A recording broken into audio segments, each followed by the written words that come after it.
Hi, today I'm going to talk about the importance of enforcing your rental agreement. When you enter into an agreement with somebody, not only do you need to keep your side of the deal, they need to keep theirs. And many landlords have a real problem enforcing their rental agreement. They see a tenant out of whack and they get their feelings hurt, or they get upset, or they lose sleep, but they don't do what's necessary to enforce the rental agreement, which is hold the tenant accountable and ask them to comply, and if they don't, serve the proper notice to force them to comply. So let's remind you of a couple principles here. Number one is, if you give a tenant an inch, they will take a what? A mile, okay? If you let a tenant pay late, next month they will pay what? Later.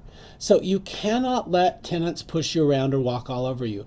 A great story to illustrate this point is a landlord rented to some people. The lease agreement said no pets. He went over the first month and they had this cute little fluffy dog. I mean, he loved this kind of dog. He thought it was really cute, but deep down he knew that was wrong. That was a violation of the rental agreement. And he decided, rather than have conflict with him, he would just let it go. The next month he went over, they had the little fluffy dog and a 110-pound Great Dane. He didn't have a 3-day notice in his car. We're going to talk about serving 3-day notices in another video, but you should have a stack of those things in your glove box. So he had to come back, and by the time he came back, they had the little fluffy dog, 210-pound Great Danes, and $5,000 damage to the property. Is it too late to enforce your contract? It is. And so enforce it early. The first time they don't take care of the yard, get all over them in a nice way and say, listen, you're responsible for the yard, and the contract says if you don't take care of it, then I'm going to do it. So this is your warning. And the next time I see that you haven't taken care of the yard or mowed it or watered it or whatever the problem is, I'm going to hire somebody and take it and charge you for it. You've got to immediately lay down the law. If you'll do that on the little things, you hopefully won't get to the big things. For instance, here's one of the big things.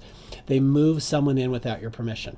And if you'll handle it in the first week or so that you know about it and say, listen, I'm sure Sally's a really nice person, but in order to live here, she's got to be on the lease. We got to have her fill out an application and do a background check to make sure she's not an axe murderer and hasn't been evicted 7 times. But then we're happy to add her to the lease. Or you could say, look, absolutely under no circumstances am I going to allow anybody else to live here.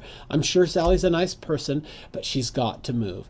You need to stand up for yourselves and not get walked all over. That's one of the biggest problems that landlords have, is they let themselves get walked over and they don't enforce their rental agreement. So do it.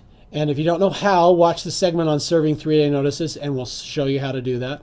Otherwise, have a nice day.